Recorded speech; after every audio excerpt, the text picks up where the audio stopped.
Olá, salve Maria, seja muito bem-vindo, muito bem-vinda ao Cooperadores da Verdade. Eu sou Peter Martins e este é o podcast para você conhecer, amar, viver e defender a fé católica. Peçamos a intercessão da Santíssima Virgem Maria, do nosso glorioso patrono São José, de São Francisco de Sales e de Santo Tomás de Aquino, para que este episódio seja conduzido e frutifique segundo a vontade de nosso Senhor. Esse é o 25º episódio da 6ª temporada, o último episódio de 2021, grande ano aí do Cooperadores, e hoje nós vamos fazer um programa muito especial, nosso especial de Natal, tradicional, né? O terceiro ano consecutivo que nós fazemos aqui. Hoje com um tema muito especial, nós vamos contar aqui a história de Nossa Senhora. É isso aí, um programa biográfico de Maria, desde o seu nascimento até a sua assunção aos céus, passando aí pelas principais cenas do Evangelho, contando os principais episódios da sua vida, junto à vida de Jesus, ela que esteve unida estreitissimamente, intimamente, ao mistério da encarnação, ao mistério da redenção.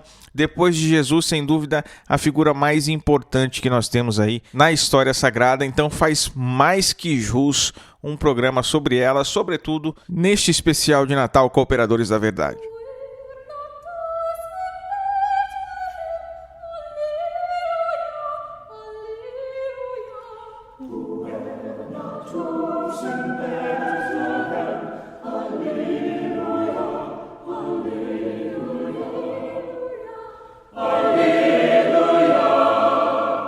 Nós não sabemos exatamente onde Maria nasceu, mas existem aí algumas teorias que apontam para pelo menos 4 cidades. Séforis, capital da Galileia, cerca de 5 quilômetros ali de Nazaré, Belém, Jerusalém e a própria Nazaré, que parece ser aí a opinião mais provável entre os estudiosos. A primeira vez que a gente ouve falar de Maria no Evangelho, na Anunciação, é lá na cidade de Nazaré, onde ela está. Na época de Maria, Nazaré era uma cidade bem pequena e sem importância alguma. O Antigo Testamento não chega a falar dela uma única vez, né? No Evangelho, Natanael chega a zombar da cidade quando fala com Filipe. Alguma coisa boa pode vir de Nazaré? Era realmente uma cidade bem pobre, uma cidade que tem bastante grutas, bastante cavernas, o piso das casas era quase sempre de chão batido, algumas vezes, né, com um tapete de palha, mas às vezes nem isso. Chega a ser até difícil para a gente imaginar como eram as coisas naquele tempo, mas a pobreza era imensa, de verdade, né? Sobre a casa de Maria, a gente realmente não sabe nada. A verdade é que nem mesmo a cidade de Nazaré a gente não tem como saber hoje, né? Não dá para ter certeza até que ponto hoje a cidade de Nazaré pertence àquela mesma cidade de 2000 anos atrás.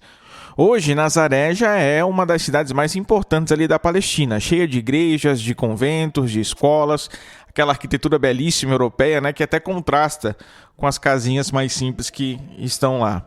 A gente pode saber com certeza que Maria descende sim da mais alta nobreza da casa de Davi. São Paulo confirma isso quando diz aos Romanos, na sua carta, que Jesus era, segundo a carne, um descendente de Davi. Romanos 1,3, certo? Como José não tem participação biológica na geração de Jesus, então quando São Paulo diz, segundo a carne, só pode estar falando da Virgem Maria. O anjo Gabriel, no início do Evangelho de Lucas, também fala, né? O Senhor Deus lhe dará o trono de Davi, seu pai. Não que José não fosse também na casa de Davi. Lucas 1,27 e Lucas 2,4 mostram que ele era também. Mas, segundo a carne, a descendência de Jesus, da casa de Davi, vem, logicamente, só de Maria. E se os dois eram da casa de Davi, José e Maria, faz total sentido que eles façam a sua viagem para Belém, para o recenseamento. O recenseamento era o censo populacional da época. O IBGE da época lá pediu que os habitantes do Império Romano fossem cada um para a sua cidade de origem para coletar informações sobre a população. Então, por isso que Maria, mesmo grávida, precisou ir para lá também. Apesar de Maria e José terem sangue nobres, a verdade é que eles estavam bem, mas bem distante do rei Davi, não é? Eram muito pobres. A gente sabe porque São José era carpinteiro, depois o próprio Jesus também foi, que era uma profissão simples. E quando eles foram apresentar sua oferta no templo, eles ofereceram um par de pombinhos. E está escrito lá em Levítico, né? Depois de dar à luz ao filho homem, Levítico 12:8, a mulher deveria ofertar um cordeiro e uma pomba, mas se a mulher fosse pobre, poderia ofertar 2 rolas ou 2 pombas, exatamente o que Maria fez. E essa era a família daquele que, sendo rico, como diz São Paulo, fez-se pobre por amor de nós, para nos enriquecer com a sua pobreza. Pela Sagrada Escritura, a gente não sabe nada sobre os pais de Nossa Senhora, nem mesmo os seus nomes. Mas desde o início da Igreja, o povo sempre o chamou de Joaquim e Ana, que são nomes retirados, na verdade, de um escrito apócrifo, o Proto-Evangelho de Tiago, provavelmente ali de meados do 2º século. A gente não tem como saber realmente se os nomes são verdadeiros, porque esse escrito tem um monte de coisa meio cabulosa, cheio de fantasia e tudo mais, mas a bem da verdade, o nome é o de menos, como diz o padre Roio Marim, né? Mas pelo que a Escritura fala dos pais de São João Batista, que eram justos diante de Deus e irrepreensíveis, caminhavam nos preceitos e na observância do Senhor, Lucas 1,6, muito provavelmente também eram justos e irrepreensíveis os pais daquela que Deus escolheu para ser a mãe do seu filho. Não é? Nós também não sabemos a data de nascimento de Maria, não temos dados para isso. A igreja celebra em 8 de setembro a festa litúrgica da sua natividade, o nascimento, o aniversário de Nossa Senhora, né? Que é 9 meses depois da festa litúrgica da sua Imaculada Conceição, em 8 de dezembro. E ela deve ter nascido algo entre 21 e 18 anos antes da nossa era cristã. É que é o seguinte, existe um erro de cálculo aí, né? Eu não sei se você sabia, mas foi um monge, Dionísio, lá no século VI, que popularizou o calendário que nós temos hoje, contando os anos a partir do nascimento de Cristo. Só que tem o seguinte, ele errou o cálculo, algo entre 5 e 7 anos. Então Jesus deve ter nascido entre 5 e 7 anos antes do que a gente conta hoje, certo? Por isso é que se diz que Maria também teria nascido algo entre 21 e 18 anos antes do ano 1 ali, como nós contamos. Ou seja, no nascimento de Jesus, Maria deve ter mais ou menos ali os seus 16 anos. O nome Maria vem do hebraico Miriam, e é possível que os seus pais tenham escolhido esse nome como uma homenagem à irmã de Moisés e de Arão, que na Sagrada Escritura, em Êxodo, foi a primeira a ter esse nome. Quando a Bíblia foi traduzida para o grego, aí Miriam ficou Mariam, que no português fica Maria, e que pode significar várias coisas, né? Senhora, exaltada, muito amada, mar amargo também, estrela do mar, iluminada, todos nomes bastante sugestivos. Aquele livro apócrifo, o Proto-Evangelho de Tiago, mostra que Maria foi levada ao Templo de Jerusalém quando tinha 3 anos e que lá ela teria recebido a sua educação religiosa junto de outras meninas virgens consagradas a Deus e que lá teria feito seu voto de castidade.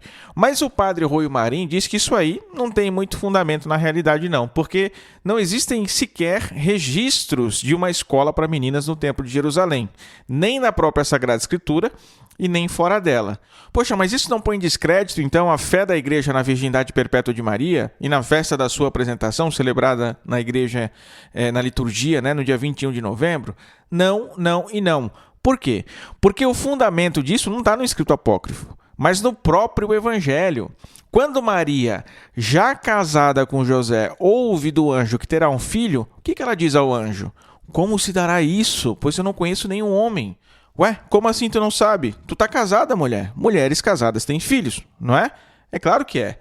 Com essa pergunta, Maria deixa claro, na verdade, que o seu casamento não deveria seguir o curso natural das coisas e que, portanto, ela teria feito um voto de virgindade. E é isso que se comemora na festa litúrgica de 21 de novembro, a apresentação de Maria e o seu voto de virgindade, não que ela teria sido educada lá no templo e tudo mais. Muito provavelmente ela foi educada em casa mesmo pelos seus pais. Aliás, deixa eu aproveitar esse ponto da virgindade de Maria para fazer a nossa apologética, né? Vamos fazer um programa biográfico e apologético simultaneamente aqui. Muita gente diz que, olha só, era inconcebível para uma família judia não ter filhos, onde já se viu. Pois é, acontece que isso está previsto sim na lei judaica. Então a gente viu o questionamento de Maria ao anjo: como é que eu vou ter um filho, sendo ela legalmente já casada, né? A gente vai ver no Evangelho de Mateus que José e Maria não consumaram seu casamento, porque em Mateus 1, 24 e 25 está escrito o quê? E José não a conheceu até que deu à luz ao seu filho. Mas como assim? No judaísmo antigo, o ponto alto da celebração de um casamento era a consumação na noite de núpcias. Mas Mateus diz que José não a conheceu. Por quê? Nada na concepção virginal de Jesus proibiria Maria e José de ter relações conjugais normais. Como é que isso se explica? Lá em Números, capítulo 30, nós vamos conhecer uma lei judaica para votos de castidade, digamos assim. Votos de abnegação, feitos por mulheres casadas e que devem ser respeitados para sempre se o seu esposo concordar. Se uma donzela que se encontra ainda na casa de seu pai fizer um voto ao Senhor, ou se impuser uma obrigação, e seu pai, tendo conhecimento do voto que ela fez ou da obrigação que tomou, nada disse, todos os seus votos e suas obrigações serão válidos. Se na ocasião de seu casamento ela estiver ligada por algum voto ou algum compromisso inconsiderado, e seu marido, sabendo-o, não disser nada naquele dia, seus votos serão válidos, assim como os compromissos tomados. Então é o seguinte, primeiro, Maria não sabia como geraria um filho, mesmo já estando casada. Segundo, Maria e José não consumaram seu casamento. Terceiro, existe uma lei judaica que prevê um voto da mulher que, se consentido pelo seu marido, tem validade e os seus compromissos devem ser obedecidos. Esses três fatos da Escritura, aliados a uma compreensão da missão de Maria, que foi o sacrário vivo do Deus Filho, um objeto sagrado, consagrado a Deus, totalmente consagrado a Deus, né? E aliados à antiquíssima tradição da Igreja, que desde os primeiros séculos sempre reconheceu a virgindade perpétua de Maria, dando muitos e muitos outros argumentos ainda, como a gente vê, por exemplo, no Tratado de São Jerônimo. Então, gente, não tem motivo para a gente negar essa realidade que é a virgindade perpétua de Maria. Nem mesmo os primeiros reformadores, né, revolucionários, melhor dizendo, da Reforma Protestante fizeram tal coisa. No 6º mês, o anjo Gabriel foi enviado por Deus a uma cidade da Galiléia chamada Nazaré, a uma virgem desposada com um homem que se chamava José, da casa de Davi, e o nome da virgem era Maria. Entrando, o anjo disse-lhe: Ave cheia de graça, o Senhor é contigo. Perturbou-se ela com essas palavras e pôs-se a pensar no que significaria semelhante saudação. O anjo disse-lhe: Não temas, Maria, pois encontraste graça diante de Deus. Eis que conceberás e darás à luz a um filho e lhe porás o nome de Jesus. Ele será grande e será chamado Filho do Altíssimo. E o Senhor Deus lhe dará o trono de seu pai Davi, e reinará eternamente na casa de Jacó, e o seu reino não terá fim. Maria perguntou ao anjo: Como se fará isso, pois não conheço o homem? Respondeu-lhe o anjo: O Espírito Santo descerá sobre ti, e a força do Altíssimo te envolverá com a sua sombra. Por isso o ente santo que nascer de ti será chamado Filho de Deus. Também Isabel, tua parenta, até ela concebeu um filho na sua velhice, e já está no 6º mês aquela que é tida por estéril, porque a Deus nenhuma coisa é impossível. Então disse Maria: Eis aqui a serva do Senhor, faça-se em mim segundo a tua palavra. E o anjo afastou-se dela. No mesmo dia em que Maria disse o seu sim a Deus, o seu fiat, faça-se em mim segundo a tua palavra, o Verbo divino passou a habitar no meio de nós. Durante a sua conversa com o anjo, nós vemos aí ressaltar algumas das suas virtudes, né? Simplicidade. Maria jamais duvidou das palavras do anjo, mas queria entender como é que o plano de Deus aconteceria. Veja, ela vê um anjo, ela acredita nele e aceita tudo o que ele falou sem reserva alguma. O seu consentimento não foi passivo. Ela entendeu que seria a mãe de Deus e concordou com isso. Foi um assentimento livre de Maria, assim como foi o assentimento de Eva lá no Jardim do Éden. O assentimento que Eva deu a um anjo, também a um anjo, né? Só que um anjo caído, que se apresentou na figura de uma serpente e que causou a corrupção da humanidade e do mundo. O assentimento de Maria a um outro anjo resgatou a humanidade da corrupção causada por Eva. Duas mulheres livres e imaculadas, Eva e Maria. Duas escolhas que mudaram o curso da humanidade para sempre. Maria, com o seu sim, repara o sim de Eva ao pecado. Parece que Deus, nos seus Desígnios eternos, na sua infinita sabedoria, assim como permitiu que a humanidade caísse a partir de uma decisão livre de um ser humano, também desejou que a humanidade fosse reparada e elevada por uma decisão livre do ser humano. O padre Roio Marim diz que o momento da anunciação do anjo foi a chave da existência de Maria. Deus, por escolha própria, havia predestinado desde toda a eternidade Maria para ser a mãe do Verbo encarnado. E no momento da anunciação, Maria toma consciência, uma consciência perfeitíssima do seu papel na história. Ela vai ser a mãe daquele a quem os profetas anunciaram, o Messias, o Filho do Altíssimo. A partir desse momento, a vida de Maria passa a estar totalmente associada à vida de Cristo que viria a nascer. O anúncio do anjo revelou a Maria a sua própria vocação, que ela cumpriu fielmente até o fim. Mas o anjo também fala de um milagre realizado em Isabel, que concebeu João Batista quando era estéril e já estava em idade avançada. De alguma forma, Maria entendeu que esse milagre estava relacionado também com a sua concepção virginal do Salvador e parte imediatamente para visitar Isabel. Ela fez uma viagem que a pé levaria aí uns 4, 5 dias para chegar. Dificilmente ela teria ido sozinha. Ali era uma região onde passavam muitas caravanas, muitos peregrinos que iam e voltavam de Jerusalém, então muito provavelmente ela teria ido na companhia dos peregrinos. É possível também que o próprio São José a tivesse acompanhado no percurso, mas a Escritura não fala dele, pelo menos quando elas se encontram, Maria e Isabel, né? E o encontro de Maria com Isabel também foi um evento sobrenatural, não é? Naqueles dias, Maria se levantou e foi às pressas às montanhas, a uma cidade de Judá. Entrou em casa de Zacarias e saudou Isabel. Ora, apenas Isabel ouviu a saudação de Maria. A criança estremeceu no seu seio e Isabel ficou cheia do Espírito Santo e exclamou em alta voz: Bendita és tu entre as mulheres e bendito é o fruto do teu ventre. De onde me vem esta honra de vir a mim, a mãe do meu Senhor? Pois assim que a voz de tua saudação chegou aos meus ouvidos, a criança estremeceu de alegria no meu seio. Bem-aventurada és tu que creste, pois se hão de cumprir as coisas que da parte do Senhor te foram ditas. Isabel já estava sabendo de tudo, e olha as palavras que Isabel usa para falar com Maria. Bendita és tu entre as mulheres, bem-aventurada és tu que creste. São palavras de honra, de veneração, de reconhecimento da grandeza sublime de Maria.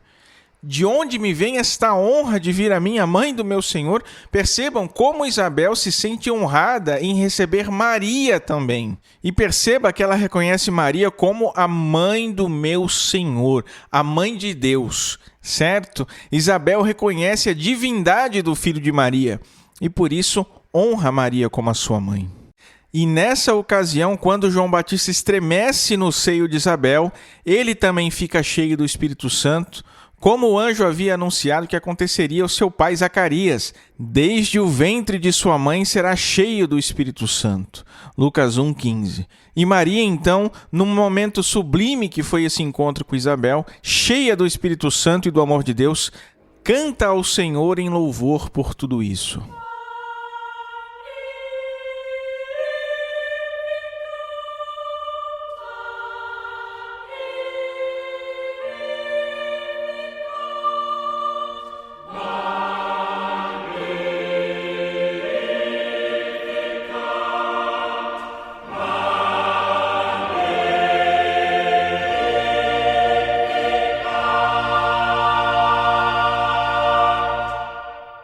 A minha alma glorifica o Senhor, meu espírito exulta de alegria em Deus meu Salvador, porque olhou para a sua pobre serva.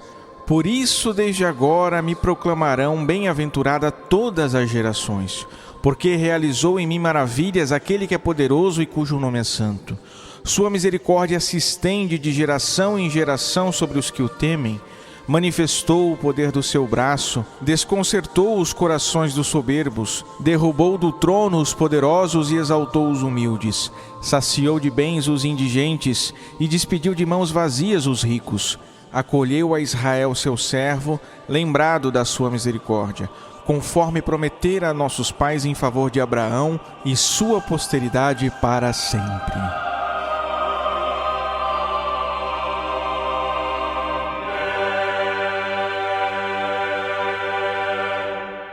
Maria reconhece a Deus como seu Salvador porque, mesmo sendo imaculada e sem pecado, sabe que isso não foi fruto da sua própria natureza, mas que foi a graça de Deus que a moldou dessa forma. Porque a Imaculada Conceição não foi obra de Maria, mas foi obra de Deus.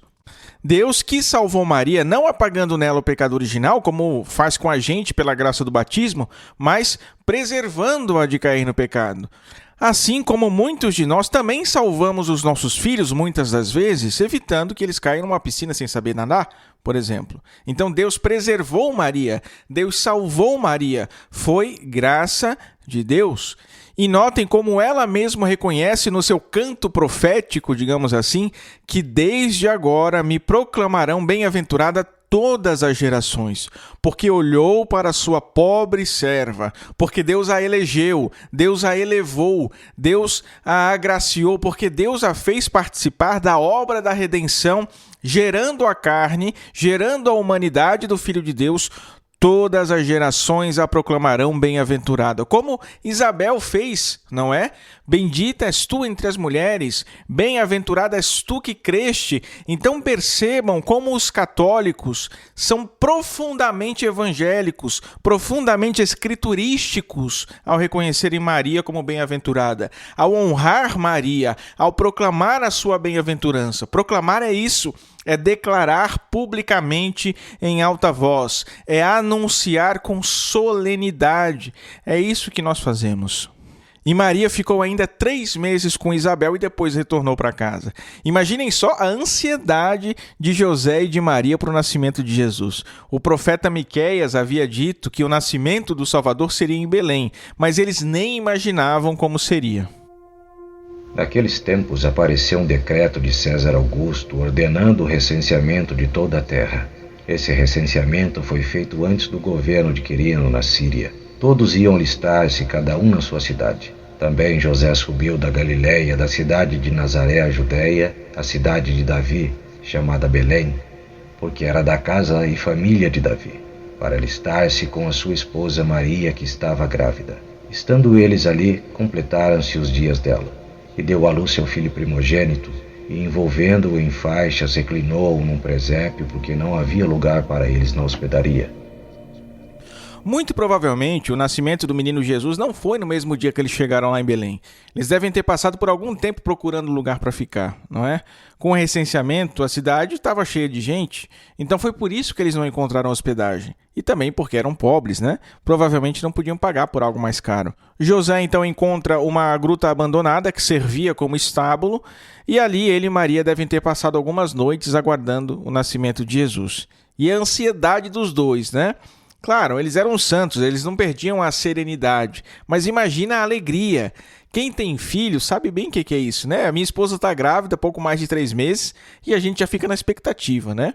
Agora, Maria e José estão lá aguardando a vinda do Filho de Deus. E quando nasceu?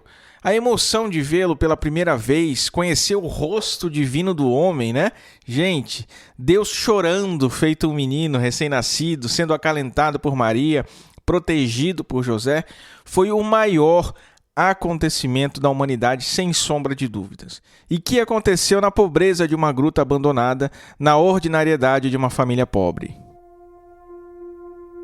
Havia nos arredores uns pastores que vigiavam e guardavam seu rebanho nos campos durante as vigílias da noite. Um anjo do Senhor apareceu-lhes e a glória do Senhor refugiu ao redor deles. Tiveram grande temor. O anjo disse-lhes: Não temais.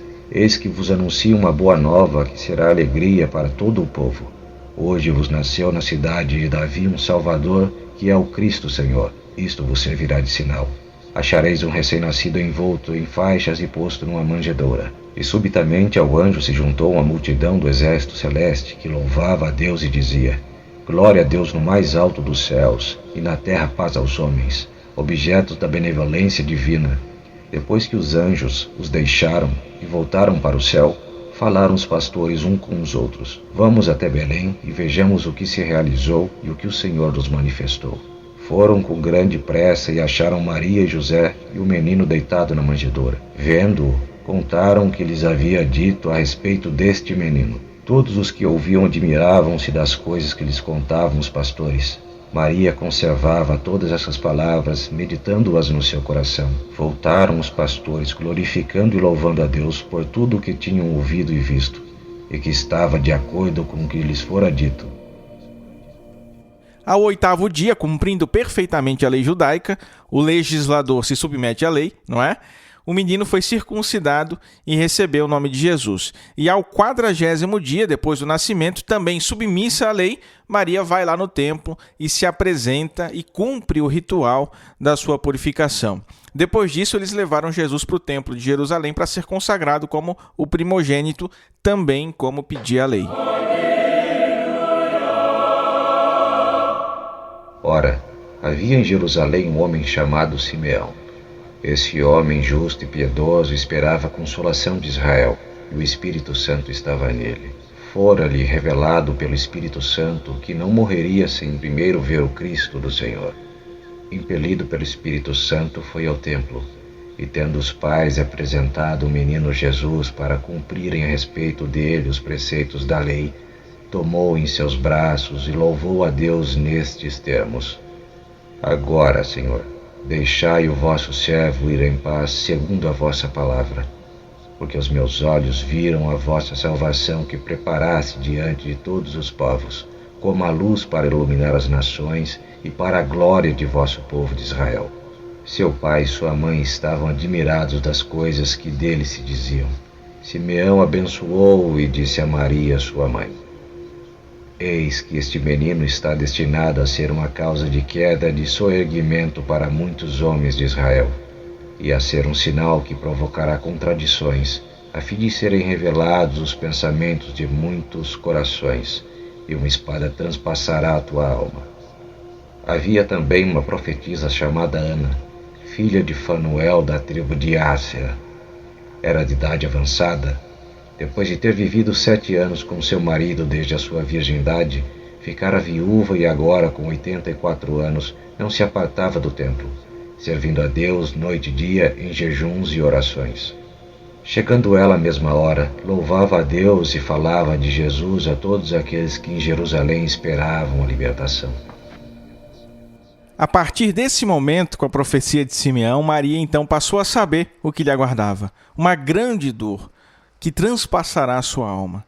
E que essa dor estava relacionada com a salvação do mundo. Claro, ela não sabia de todos os detalhes da paixão de Cristo. Tudo isso ainda estava por acontecer, certo? Mas só as palavras de Simeão já bastaram para que ela entendesse isso. Imaginem só o mar de alegria e felicidade que Maria e José viviam quando foram com o menino Jesus lá no templo, né? E percebam a notícia que o ancião deu a eles. Sem duvidar, aceitando docilmente mais uma vez a palavra de Deus, desde aquele momento, Maria poderia ser chamada de Virgem das Dores. Depois da apresentação do menino Jesus no templo, eles receberam a visita dos reis magos, ali mesmo em Belém. São Mateus diz que eles encontraram José, Maria e Jesus numa casa, então parece que a Sagrada Família teria se mudado para Belém mesmo. Ao ouvirem a história dos reis, é possível que tenham se lembrado da profecia de Simeão, que Jesus seria luz para os gentios. É possível também que tenham se lembrado do Salmo 71, todos os reis se prostrarão diante dele, e da profecia de Isaías, todos virão de Sabá, trazendo ouro e incenso. Depois de sua partida, um anjo do Senhor apareceu em sonhos a José e disse: Levanta-te, toma o menino e sua mãe e foge para o Egito. Fica lá até que eu te avise, porque Herodes vai procurar o menino para o matar.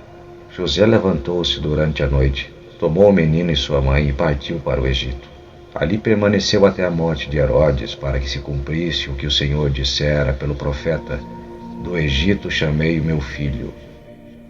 A fuga para o Egito deve ter sido bastante dolorosa, né? Não se sabe muito bem o caminho que eles fizeram para chegar lá, mas de qualquer forma, no trajeto mais curto daquela época, deve ter sido algo em torno de uns 500 quilômetros de percurso. Vocês imaginem. Andar tudo isso já seria terrível, ainda mais em fuga para não matarem Jesus. Deve ter sido uma loucura. E chegando lá, tiveram que procurar um lugar, provavelmente José teve que procurar um emprego. Não é de se duvidar que tenham pedido esmola, porque eles eram totalmente desconhecidos, isso se é que eles não venderam aqueles presentes que os reis magos deram a Jesus para poder comprar o que comer, né? O que é bem possível, na verdade. Bom, a notícia da morte dos meninos que Herodes mandou matar chegou lá no Egito. Claro, ninguém sabia, mas o motivo da crueldade de Herodes era o próprio Jesus, que estava lá com José e Maria, né? Quando Herodes morreu, o anjo novamente aparece a José em sonho e ordena que voltassem a Galiléia, e a volta para casa, sem dúvida, foi mais tranquila do que a fuga para lá, né?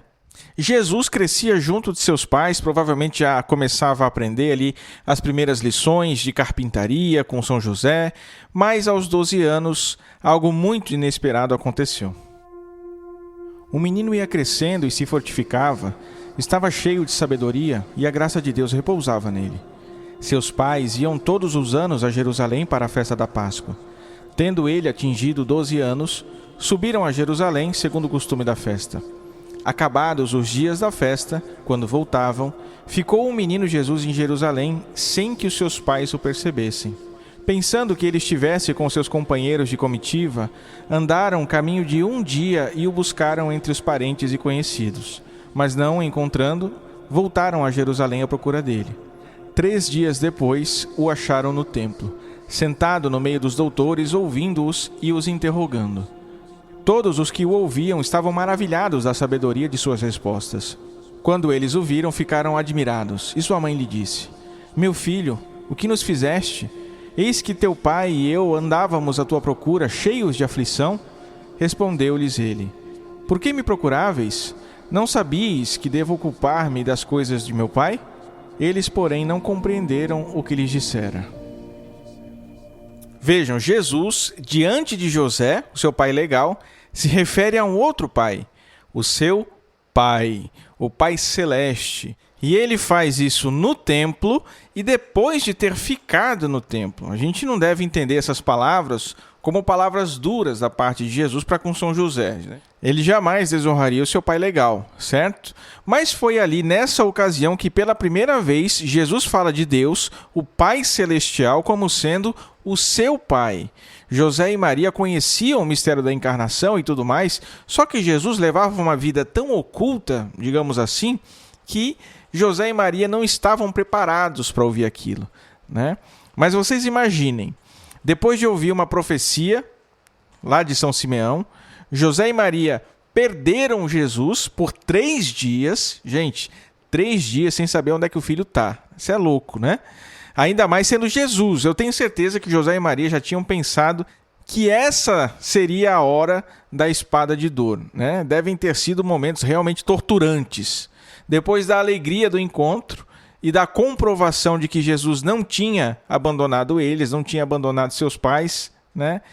Ele os seguiu como um filho obediente. Em seguida, desceu com eles a Nazaré e lhes era submisso. Sua mãe guardava todas essas coisas no seu coração. E Jesus crescia em estatura, sabedoria e graça diante de Deus e dos homens. Maria e José, sabendo da divindade de Cristo, certamente eles ficavam assombrados ao ver que Jesus, o Filho de Deus, os obedecia, não é? Os próximos anos de Jesus, eles permanecem ocultos para a gente. A verdade é que a família de Nazaré era uma família muito simples. Apesar de tudo que eles passaram, eles viviam uma vida ordinária, no trabalho, no cuidado com a casa. Jesus e José, muito provavelmente, trabalhando na carpintaria, Maria cuidando das tarefas da casa, como eram as famílias judias comuns naquela época. Agora, um acontecimento importante, que muito provavelmente aconteceu durante esse período oculto da vida de Jesus, foi a morte de São José, não é? Que também nos é ocultada dos evangelhos.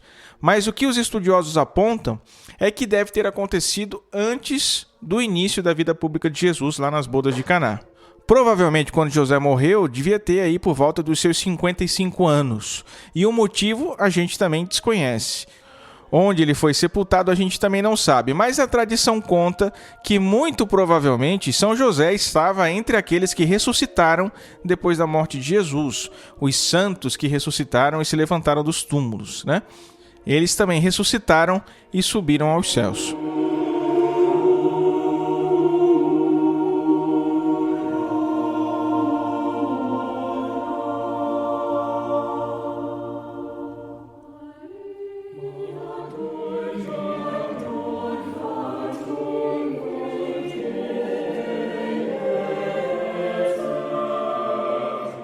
Maria volta a aparecer no Evangelho no começo da vida pública de Jesus, no episódio das bodas de Caná, quando Jesus realizou seu primeiro milagre. 3 dias depois, celebravam-se bodas em Caná da Galileia, e achava-se ali a mãe de Jesus. Também foram convidados Jesus e os seus discípulos. Como visse faltar vinho, a mãe de Jesus disse-lhe: "Eles não têm mais vinho." Respondeu-lhe Jesus: "Mulher, isso compete a nós? Minha hora ainda não chegou." Disse então a sua mãe aos serventes: "Fazei tudo o que ele vos disser." Achavam-se ali 6 talhas de pedra para as purificações dos judeus, que continham cada qual 2 ou 3 medidas. Jesus ordena-lhes: "Enchei as talhas de água." Eles encheram-nas até em cima. "Tirai agora," disse-lhe Jesus, "e levai ao chefe dos serventes." E levaram. Logo que o chefe dos serventes provou da água tornada vinho, não sabendo de onde era, se bem que o soubessem os serventes, pois tinham tirado a água, chamou o noivo e disse-lhe: "É costume servir primeiro o vinho bom, e depois, quando os convidados já estão quase embriagados, servir o menos bom. Mas tu guardaste o vinho melhor até agora." Esse foi o primeiro milagre de Jesus.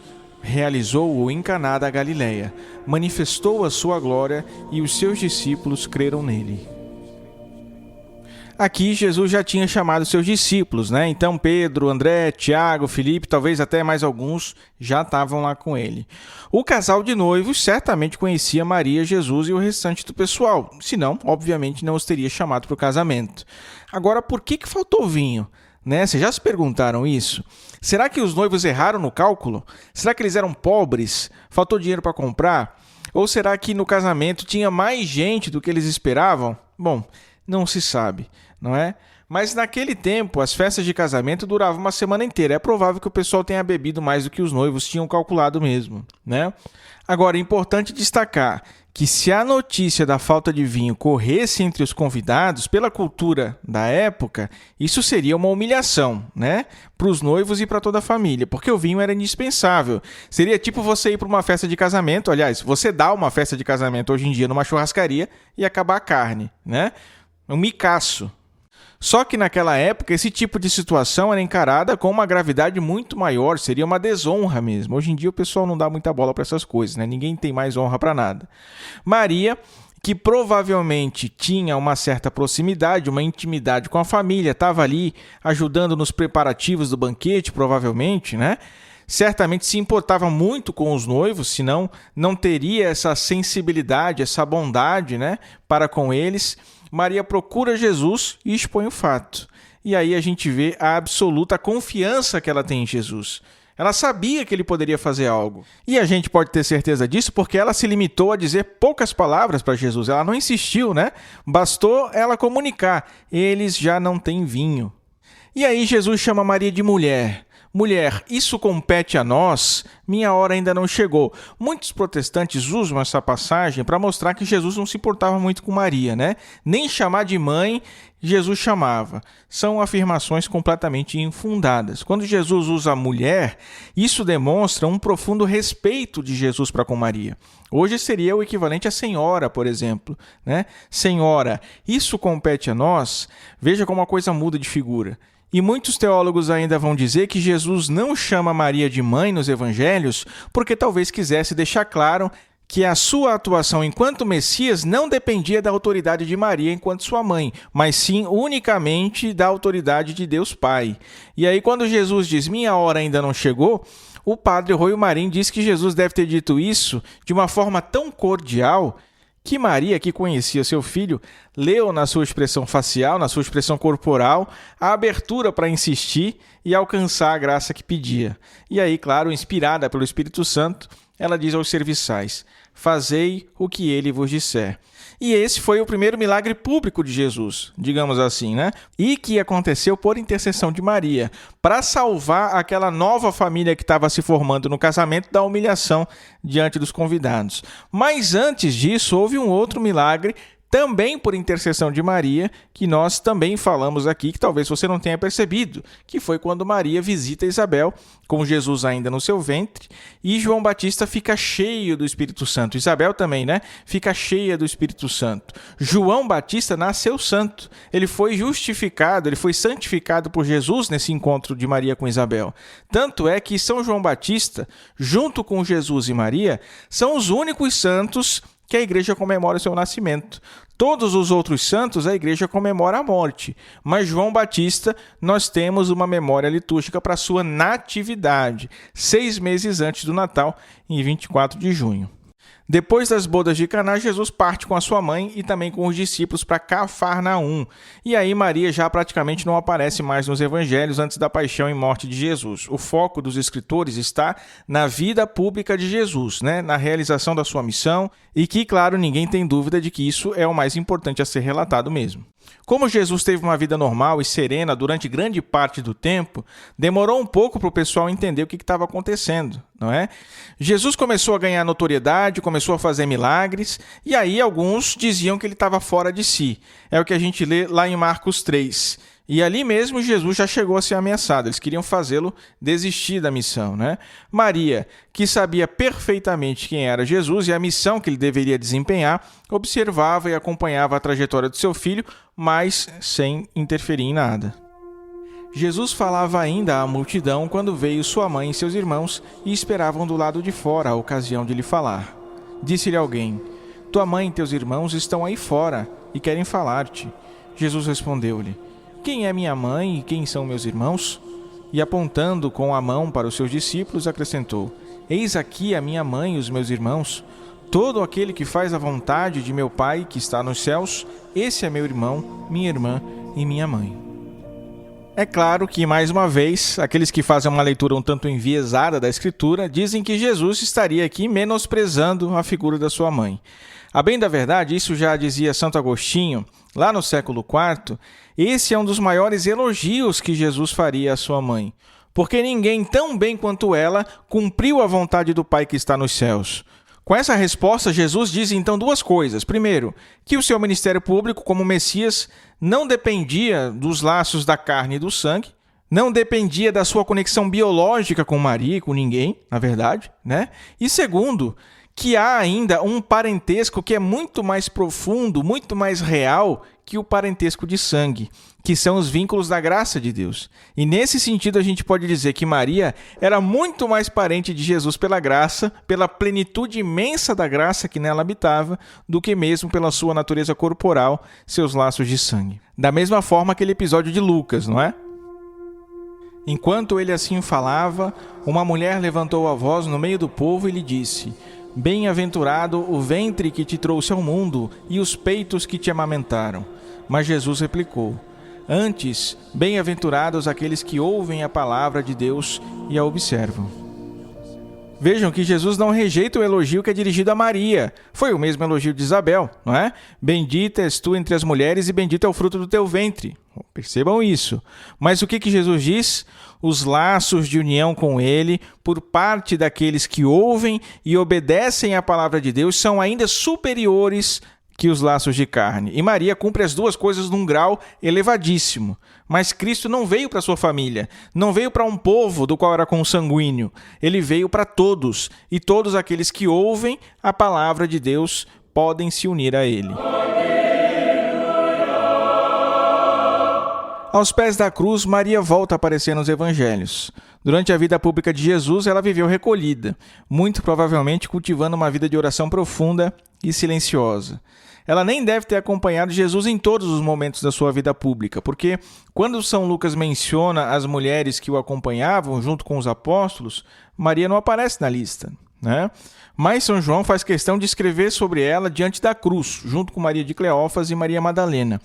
Ele, João, deve ter acompanhado tudo, né? Desde o Getsêmani até o Palácio de Anás, depois Caifás, a apresentação de Jesus a Pilatos, a multidão gritando e clamando pela crucificação de Jesus, até a sua condenação à morte. Imagina que momento terrível esse de você saber que teve por mestre ninguém mais, ninguém menos que o Filho de Deus e que ele foi condenado à morte injustamente diante de uma multidão. Foi o próprio São João que deve ter contado a Maria sobre a condenação de Jesus. E aí vem a nossa memória, e provavelmente também foi a memória de Maria, a profecia da espada de dor de Simeão. Maria viveu o Calvário junto com seu filho, como qualquer mãe vive também o sofrimento do seu filho. Ela vê Jesus nu, depois sendo flagelado, sendo pisoteado, escarnecido, carregando uma cruz pesadíssima, né? Ouve a dor de Jesus sendo pregado na cruz, vê a cruz erguida e Maria permanece lá. Passa por cada momento junto com seu filho. Vê Jesus clamando ao Pai o perdão por aqueles que não sabiam o que estavam fazendo. Lá estava Maria. Ela que esteve unida intimamente a Jesus, não só pela carne, como pela graça. Ela que sofreu as dores de Cristo, como uma espada que transpassou sua alma. Os teólogos, principalmente lá na escolástica, vão dizer que o tamanho do sofrimento de Maria, né, foi o tamanho do sofrimento de Cristo. Que uma só cruz bastou para a mãe e para o filho. E Maria só não teria morrido com tamanho sofrimento que, novamente, eu relembro, né, foi profetizado por Simeão. Ela só não teria morrido por ter recebido graças especiais de Deus naquela hora. Por isso que Maria ela é a corredentora, porque ela não só aceitou ser o instrumento vivo para trazer a redenção ao mundo, mas ela também livremente sofreu com o seu Filho Redentor. Sofreu os sofrimentos de Cristo que são causa da nossa redenção. Um primeiro par, Adão e Eva, perderam o mundo. Um segundo par, Jesus e Maria, teriam que salvá-lo. Assim se fez segundo os desígnios de Deus. De repente, durante todo aquele sofrimento, durante o ato que nos trouxe a redenção, enquanto se cumpria o seu sacrifício, Jesus olha para sua mãe e diz: Mulher, eis aí o teu filho. Depois disse ao discípulo: Eis aí a tua mãe. E dessa hora em diante, o discípulo a recebeu como sua mãe. E é o próprio São João que nos relata a mãe de Cristo, a mãe do Salvador, sendo entregue a ele, né? Era o dever de um bom filho que cumpre o 4º mandamento, que nos manda honrar pai e mãe, nos preocupar com o seu sustento quando nós não mais podemos atendê-los, não é? Mas além disso, todos os santos padres praticamente nos lembram que naquele momento João era o representante de toda a humanidade redimida. Ele representava todos e cada um de nós. Ao confiar Maria a João, Jesus a confia a cada um de nós como a nossa verdadeira mãe na ordem espiritual, na ordem da graça, porque é a mãe do Cristo, o cabeça do seu corpo que é a igreja, e os membros da igreja somos nós. Maria já era a nossa mãe desde que Jesus foi concebido no seu ventre, mas com essas palavras Jesus proclama solenemente essa verdade, ao confiar sua mãe ao seu discípulo amado, representante de cada um de nós. Maria permanece diante da cruz e acompanha a agonia de Jesus até o fim, assiste a lança penetrando o seu peito, desce Jesus da cruz junto com José de Arimateia e Nicodemos e, enfim, sepulta o seu filho. Numa dor profunda, Maria se recolhe com São João e com os outros discípulos, para um momento de uma solidão que certamente deve ter sido terrível. E quando Jesus, enfim, ressuscita, a Escritura não diz que ele tenha encontrado primeiro Maria, mas a tradição da igreja é unânime em dizer isso. Maria foi a primeira a contemplar Jesus ressuscitado. Talvez o Evangelho não diga nada porque simplesmente isso já era esperado, já era evidente para todos. Da mesma forma, a gente também não sabe, pelo Evangelho, se Jesus visitou a sua mãe entre a ressurreição e a ascensão, mas é muito razoável supor que sim. Agora, nós sabemos, sim, com certeza pela Escritura, que Maria estava presente num dos dias mais importantes da humanidade depois da morte, ressurreição e ascensão de Jesus, o Pentecostes. Chegando o dia de Pentecostes, estavam todos reunidos no mesmo lugar. De repente, veio do céu um ruído como se soprasse um vento impetuoso e encheu toda a casa onde estavam sentados. Apareceu-lhes então uma espécie de línguas de fogo que se repartiram e pousaram sobre cada um deles. Ficaram todos cheios do Espírito Santo e começaram a falar em outras línguas, conforme o Espírito Santo lhes concedia que falassem. Maria, por sua própria humanidade imaculada e plenitude da graça, recebeu nesse dia o Espírito Santo numa plenitude infinitamente superior à dos apóstolos. E os apóstolos certamente a amavam e a respeitavam como uma verdadeira mãe, né? Mãe do corpo místico de Cristo cabeça, não é? A igreja estava nascendo e Maria acompanhou esse início. Tanto nas alegrias quanto também nas perseguições.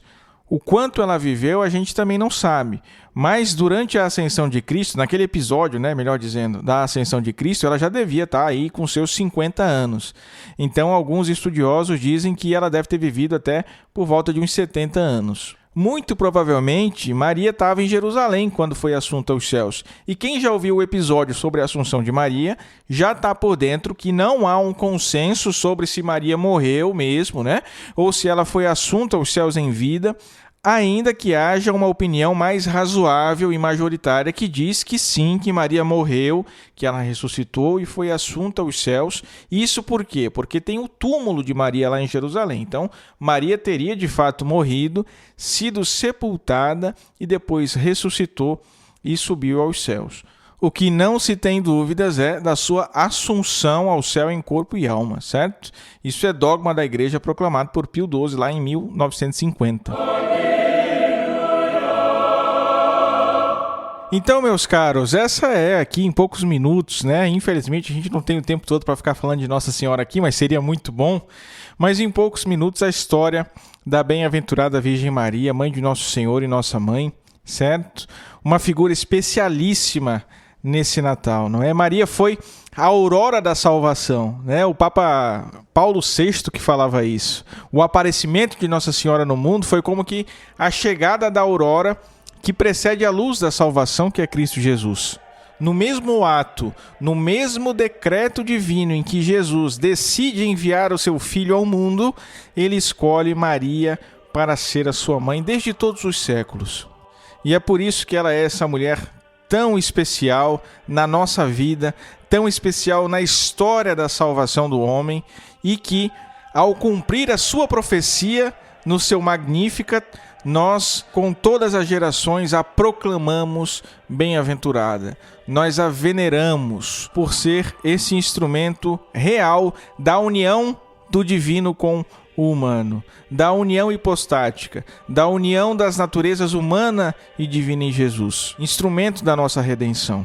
Então lembremos de amar Maria como Jesus amou, Não fiquemos preocupados com amar demais Maria, porque certamente o nosso amor por ela nunca vai superar o amor do próprio Jesus por ela. Ele que foi Deus e homem verdadeiramente perfeito, perfeitíssimo, e que a amava tanto como Deus quanto como homem de forma perfeita também. Muito inferior é o nosso amor, mas a medida do nosso amor é a medida do amor de Deus, Então amemos Nossa Senhora, amemos Maria, porque foi Deus quem nos deu, Deus não precisava vir ao mundo por uma mulher. Deus não precisava fazer nada disso, ele fez porque quis, porque ele achou mais conveniente dessa forma, porque essa seria a forma mais perfeita para demonstrar o seu amor por nós, Então amemos a Deus, amemos também a sua obra realizada em Maria.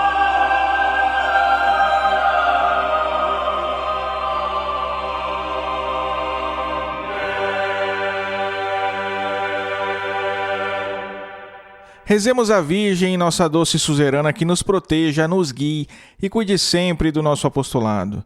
Subtum presidium confugimus, sancta Dei Genitrix. Nostras deprecationes ne despicias e necessitatibus nostris. Sed a periculus cunctus libera-nos semper. Virgo gloriosa et benedicta. Amém. Chegamos ao fim de mais um episódio do podcast Cooperadores da Verdade, o último episódio desse ano de 2021. E eu quero agradecer a todos vocês, todos e cada um de vocês que ouvem o Cooperadores, que compartilham nas suas redes sociais, que recomendam o nosso conteúdo. Meus caros, vocês não têm noção do trabalho que dá fazer isso aqui, mas muito maior que o trabalho são os frutos que Deus tira deste apostolado, os frutos que Deus tira desse podcast, os testemunhos que nós recebemos. É uma grande alegria produzir esse conteúdo de qualidade para vocês. sabendo que vocês ouvem, que vocês consomem, que vocês compartilham, que vocês gostam, sabendo que é útil para a formação de vocês, principalmente, né? E sabendo que muita gente é tocada por esse conteúdo, muitas pessoas chamadas à conversão através do nosso podcast, dos nossos outros conteúdos que nós produzimos nas redes sociais. E eu quero agradecer a companhia de vocês nesse ano de 2021, que foi um ano de muito trabalho e de muitos frutos aqui para o nosso apostolado. Quero desejar um feliz e santo Natal para você, para a sua família e confirmar o meu compromisso de estar aqui no ano que vem, se Deus quiser, produzindo conteúdos ainda melhores para vocês, tá bom? Então, um santo e feliz Natal e um grande ano novo para vocês e para todos nós aqui do Cooperadores da Verdade. Quero deixar um abraço mais que especial para todas as pessoas do Cooperadores Clube. Não vou citar nomes aqui porque são muitos os sócios, né? São quase 100, mas vejam, todo esse trabalho só existe por causa do clube. Você só recebe os conteúdos que nós produzimos gratuitamente porque existe um grupo seleto de pessoas que apoia, que sustenta e que mantém esse apostolado. E se você também quiser fazer parte desse grupo seleto de pessoas, acesse aí cooperadoresdaverdade.com/clube, porque isso nos ajuda demais, tá bom? Então, um grande abraço, um beijo no coração de cada um dos sócios aqui do nosso Cooperadores Clube e de todos vocês que me ouvem aqui nesse especial de Natal, o último episódio do ano. Até o ano que vem. Deus abençoe. Salve Maria!